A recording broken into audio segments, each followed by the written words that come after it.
Some breaking inputs now coming in. CNN News 18 has now accessed chats between Shraddha and her manager at her place of work, who she spoke about the abuse she had faced. She highlighted how she was assaulted repeatedly and sought aid from her manager. Now, as per these chats and conversations, she even sought leave, even telling the manager that she could barely move. The manager, as per the chats, assured her of a safe place to stay and all support will be given. But Shraddha later highlighted that things are being sorted out and Aftab had been asked to move out.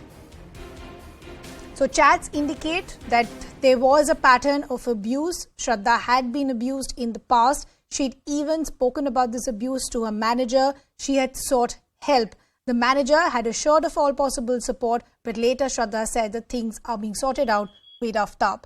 Nikhil Lakhwani is joining us with more details. Nikhil, first things first, do we understand when this conversation or this chat happened for us to understand for how long the abuse had been taking place?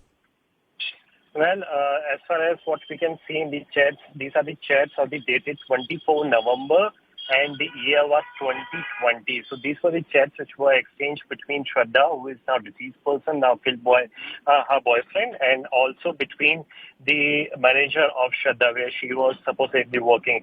So at some point of time in the month of November, Shraddha, the deceased person, she has raised some of the issues related to her boyfriend, to her manager, that some way or the other she needs help because her boyfriend has been beating her up for quite a while now, for which the manager also, he tried to help her. He also asked her to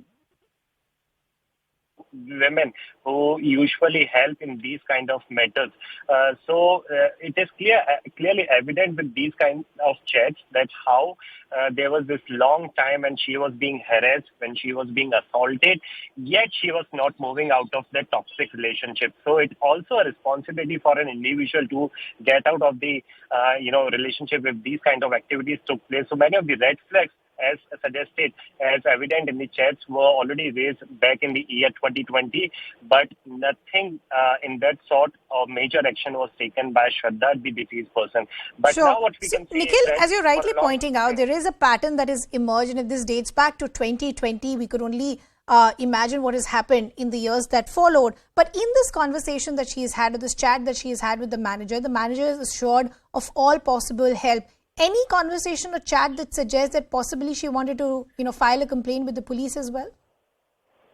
Well, there are a lot of chats that we need to go through, Ridhima. So we have to go through each and every text which has been exchanged between the two. I have not been able to properly go through each and every screenshot. But clearly what we do know so far, had she thought of filing the police complaint, she would have filed much earlier. Because it is clearly evident that she was facing the assault for a long time now. Right, but she did not file any of the complaint. But yes, she somewhere or the other raised this issue to her mother as well, for which, the family members were already saying that you should come out of this relationship, and they already were not approved, and her living with Aftab in a live-in relationship. So these are the details currently with us, which clearly suggest that the beating and the harassment and the assault was already being done for a long time now by the main accused, Aftab Punawala. Okay. Nikhil, thanks a lot for getting us all those details.